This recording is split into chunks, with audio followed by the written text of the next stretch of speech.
Welcome to the Tech Savvy Professor podcast, two faculty who love tech and love making it part of their work.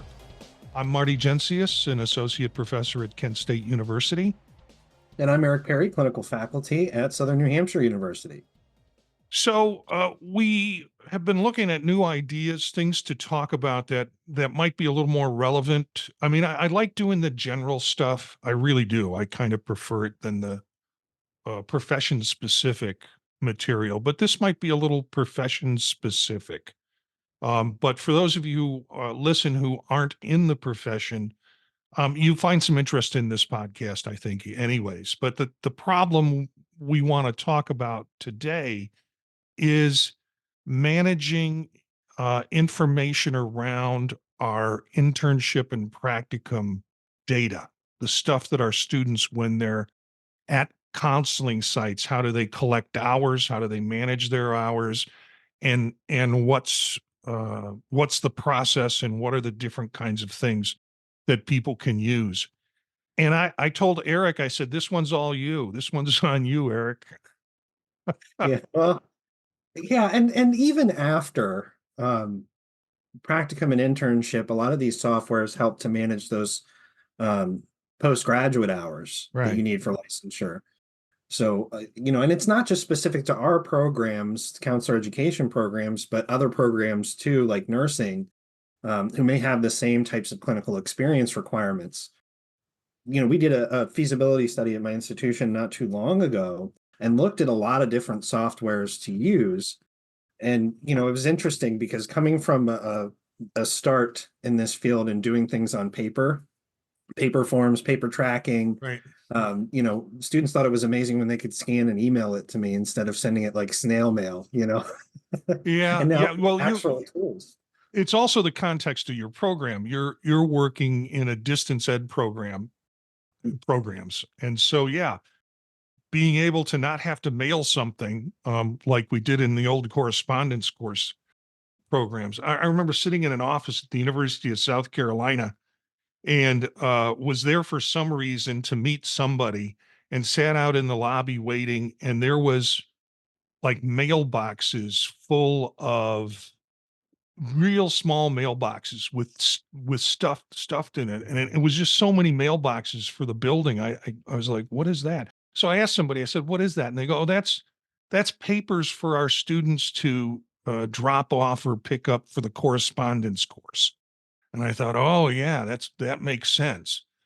With my history, I haven't done a lot of clinical work interface with the program, but I do know we started with those with the clinical forms that were filled out by hand because we were all paranoid that some other program would steal our excellent forms. So they were all in PDF or all printed out, not in revisable form. And those were used for collecting hours, for signing up for everything that we did in terms of workflow. And eventually somebody put them into Excel spreadsheets. And from that, we were able to get our data for accreditation and other things. But that's the extent of the early years for me, knowing that process existed even before revisable forms or revisable PDFs. We had solid paper forms that people had to fill out and put things in. Now I feel like I'm talking like a Cro-Magnon man. I haven't been around that long, and it hasn't been that long that we've made this shift.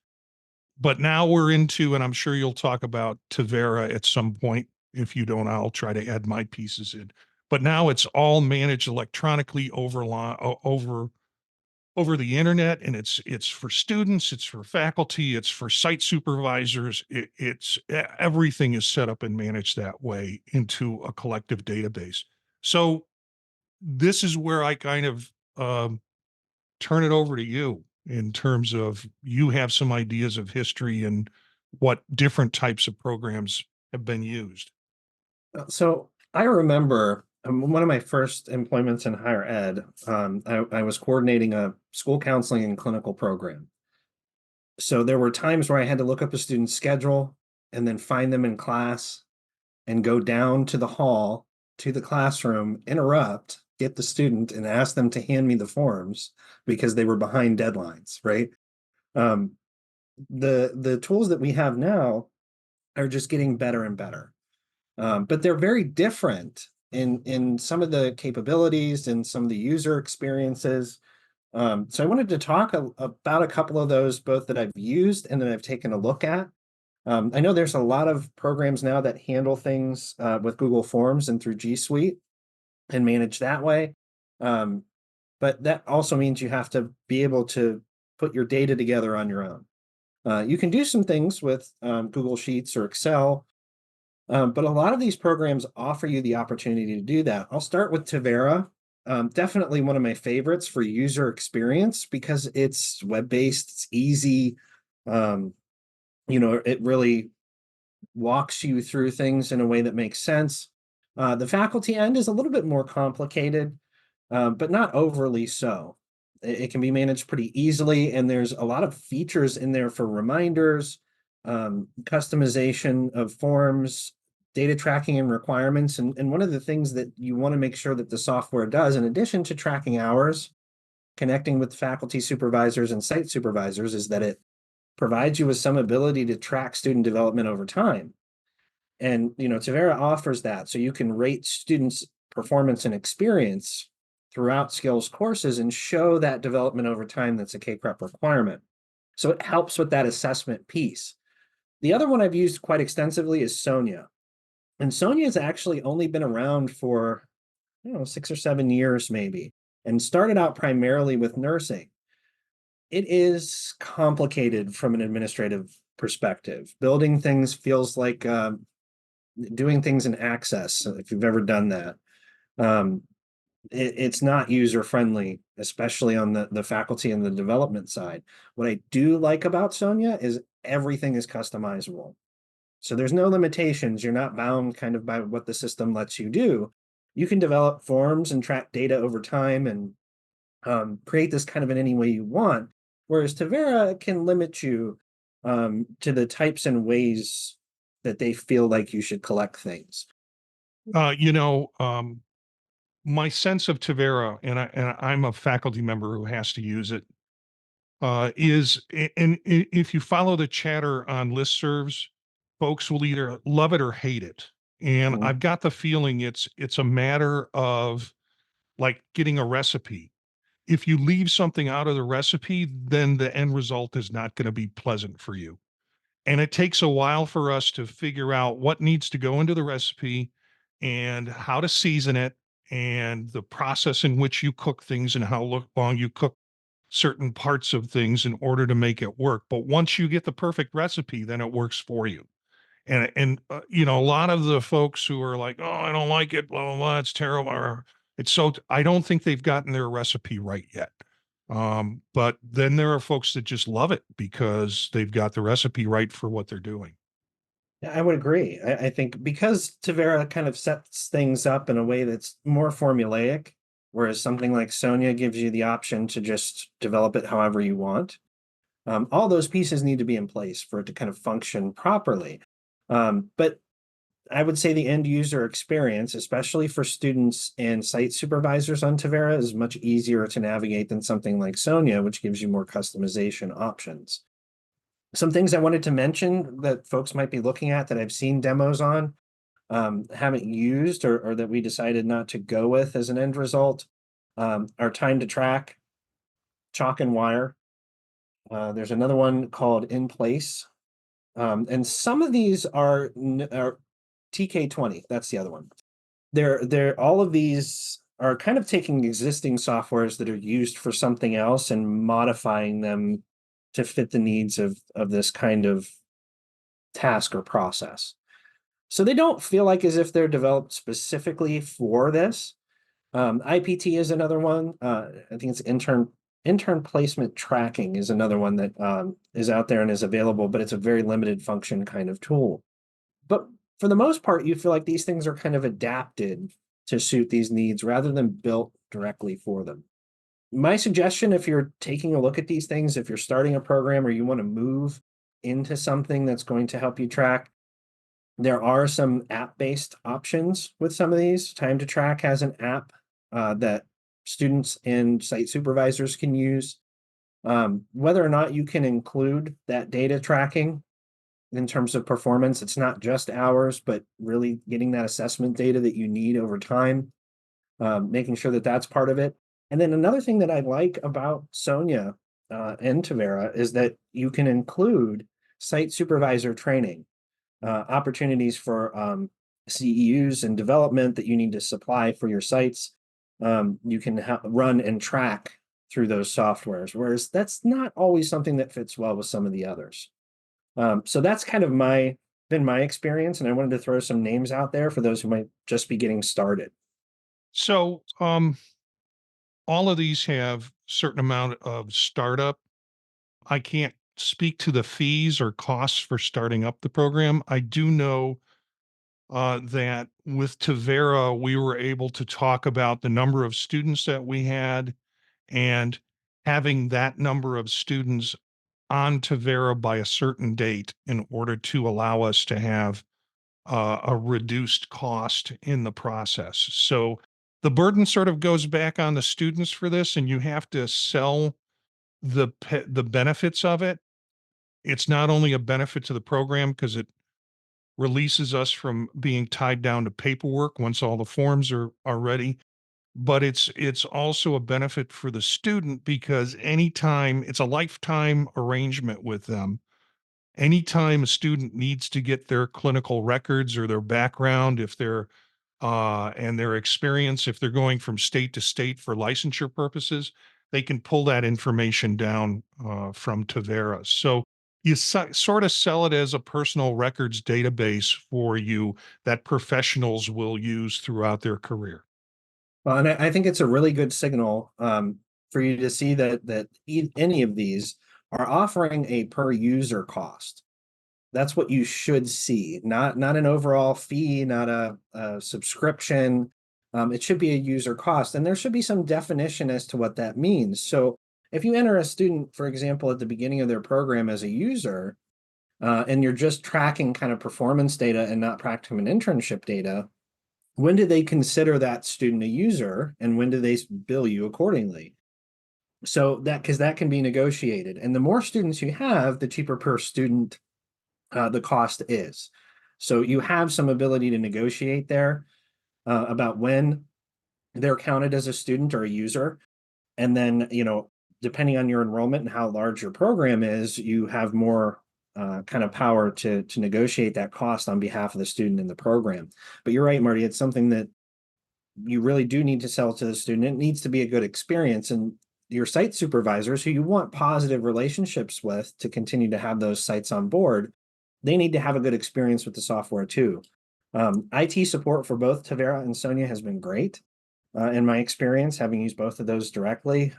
Really responsive, really easy kind of solutions. They'll walk you through, they'll remote on and speak with you, take a look at the system, especially from the admin side. So that experience has been really positive with both of those. But that's something I'd ask about too. What does that support look like? Is this something that I have to institutionally support with IT, or do you provide me with the support I need? The other thing I'm aware of too was that the onboarding process for this went in steps or stages. So, there were certain things. It was like we decided we are going to do the master's program first. And we were going to focus just on getting the forms together and getting them online through Tavera, which is the system that we use, and getting those forms on just to collect internship hours. Mhm. Then we had to go to the next step, which were other forms. Now, I believe there was a time, because I was part of this, where the onboarding from Tavera's site was send us every form you use. But we had to decide which ones we were going to prioritize to start with to get used to the system before we could switch over completely to the system. And, it was progressively. This month we had these forms ready to go on Tavera. The next month we had these additional forms ready to go on Tavera. So it's a staged process. And at least for us, it was a staged process.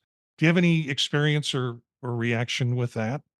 Yeah, so I mean, there's two different ways this usually happens, and the first is that you get the tool and you develop the forms and the process and kind of the workflow yourself. So that's how Sonia tends to work. They're like, here's the resources, here's how you develop everything, go. And you kind of need to stage that out yourself. Tavera provides some more resources in terms of developing and creating those forms for you from your existing structure. So they'll help set up with that. There's kind of an in between with some of those where they have templates ready that you can use or modify and put in. But I think the most important part of this is to consider your entire workflow and what that's going to look like and how you're going to step it out, because it does take time to put all these things together and to make sure that it flows in a way that makes sense.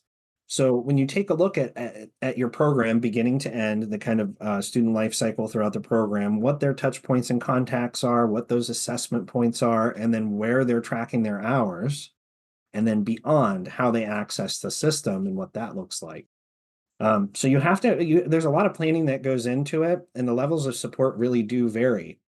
And I hear a difference of opinion in that all the time from folks that have used either or, just saying, I like to have that control. I like to be able to do it myself and make sure that things are the way I want it, or I really don't want to fool with this. You may need someone who's dedicated to supporting that system and making those changes, which means a higher administrative cost with something like Sonia than Tavera. So just because it's cheaper doesn't Yeah. necessarily mean that it's better when you look at the resources you're going to need to manage it. I mean, we talked about that with in the same sort of logic when we talked about learning systems, online learning systems. You can get Moodle and it's nice and cheap, but you need to have the on-site support to be able to produce it direct. And then there are other systems like Canva and other ones that we spoke about where it's all set up, it's packaged, it's ready to go. And you still need that on-site support, but you don't need it in terms of the development that you needed with other types of platforms. So that has to be figured in to your process.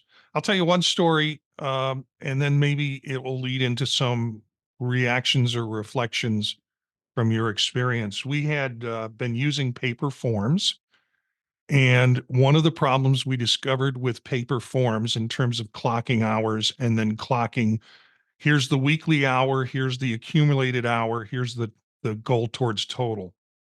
Students can't do math. And so we had one faculty member that was like constantly correcting the math on students' logs. They can't do math. And so she decided, okay, I've had enough of this. I'm just going to take this form and put it in a spreadsheet format that will do the math for them. So that's a roundabout, and she used that for quite a while until we switched over to an automated system, and nobody has to do the math anymore. So my question is, how do students react to this? How do site supervisors react to these systems? And how does faculty react to the system? I think it does vary. I think there is some some comfort in knowing that the math is right. And there's dashboards that you can look at. You can quickly pull reports and information, especially somebody who's really focused on the data end of things, I think really likes having this. And if you're in charge of coordination for field work or a part of that process, it's much easier to see where you're at and what's missing. You're able to incorporate things like checks to know what a student's done and whether they've hit benchmarks. It'll send reminders. It takes a lot of the legwork out for you in terms of determining where every student is, what they need, and when they need to be contacted. So a lot of that you can set up. I think from a fieldwork management perspective, they're immensely useful tools. The user experience for students and site supervisors and then faculty day to day can vary. It depends a lot on how you set this up. And like you said with the recipe example earlier, do you have every ingredient to make the cake here? And that means a really good workflow, a really good functioning kind of life cycle for that student to use and interact with the system. And then what types of automation you include within that makes the lives of everyone easier. I know a lot of students will groan and, oh, I got to log in, I got to do this again, and it just it is another thing to do, another system to access, another system to learn. So I think your resources and tools to support it have to be there as well. So we have instructional videos, we have guides, we have all these kind of resources that we can hand out that step by step walk you through what's important to you. So we have a student manual, faculty manual, fieldwork manual, site supervisor manual, and then videos and media that go along with that. So the more support you provide and that you're able to provide to students, faculty and site supervisors, the easier I think it is to acclimate. Yeah, the other piece that I know, and these are the added goodies that we've put into our system and many programs do, and it's the reason I think many programs move towards this, at least in the counseling profession, is accreditation standards Mhm. and key performance indicators, or KPIs as we refer to them in shorthand. And we're able to, for each class go that we teach each semester, go in and rate students based on the accomplishments around KPIs, which then become data that we can use towards informing our accrediting body and also informing what changes need to occur in our programs. So that extra added layer beyond the field work stuff has been very useful for faculty. Absolutely. Yeah. And a lot of that you can set up again throughout the process and be able to pull that data whenever you need it. So for those kind of mid-cycle reports or just looking year to year, what needs changed, what needs updated, or where there might need to be additional support for students in terms of growth and development throughout the program, you can pull those relatively easily once you have them set up and ready to go. Any other additional things you want to say about these kinds of internship field work systems? Yeah, I know feasibility study sounds like a terrible thing. Like it sounds like an awful process. It's long, it can be tedious. You have to set up demos, look at things, look at pricing, and have all these kind of criteria laid out. The more time you spend on the front end preparing yourself for what it is that you want and what decision you want to make, what your budget looks like, the easier it will be when it comes time to select and implement. So workflow is really, really important. Understanding what it is you're getting yourself into and how it's going to be helpful. You don't want to create more work for yourself than is going to be helpful. So make sure the support and resources and cost all make sense before you jump into a contract. That's my biggest piece of advice. Yeah, we were really uh, lucky in the sense that I came back from a couple of K-CREP visits and had heard about the Tavera platform and suggested that our program look at it. And then we had to look at the startup cost. And I say we were lucky because we presented our needs to the dean, and the dean said, "Okay, sounds logical. Let's move you into the 21st century, and I'll put the upfront money that's needed to get this thing started." And I don't think the programs necessarily and institutions have that kind of luxury. So we went into it pretty quickly, although we had spent some time with them trying to find out more about the product. And they spent time with us trying to tell us about the product and training us on the product even before we got into the agreement with them. So it was very we were very lucky, and I have to say that's not going to be the case for a lot of institutions who might still be doing things. And it doesn't say it's not effective on on paper and spreadsheets, but it sure is. It it adds a lot to the one's workload, and it adds a lot to it saves some money. It adds a lot to one's workload, but it doesn't. The outcomes are often very similar. Well, this is the time of year I go through this process of changing my email client every couple of months, trying to find the perfect email client that will take emails and move them into actual workflows for me, or at least reminders that I can put on my calendar and have it in this complicated system that I have set up. And so I'm constantly jumping from one client to another, hoping to find Xanadu with an email. That would be a great name for an email client, actually, Xanadu. I like it. Marketable for sure. And so next time we're going to talk about email clients, just simply the things that we use and that we've had experience using in terms of email. And then maybe that'll lead into a larger discussion about how does that in other episodes, how does that fit into workflow? How do we get things out of email and into a to-do list or whatever we do in that process? So we're looking forward to doing those episodes in future episodes. This is our 25th episode that you're listening to. So I think we've got some momentum going. How can you get involved? Well, if you've got a tech question, if you're trying to figure out how to do something with technology, or you have an idea to share, you can email us at the podtalk.network@gmail.com or call and leave us a message at 330-333-1240. And we'll play your question in the podcast and try to get an answer for you. Our bumper music is from Philip Gross, Rast, from the Free Music Archive. That's it for today's show. Thanks for subscribing to the Tech Savvy Professor podcast. Everything you need to know is at techsavvyprofessor.net. You can find us by searching for Apple Podcasts for the Tech Savvy Professor. Look for us on Spotify, TuneIn, Google Play Music, and other sources where you get your podcasts. Look for our other shows like the Circular Firing Squad on thepodtalk.net. Thanks for listening to the Tech Savvy Professor.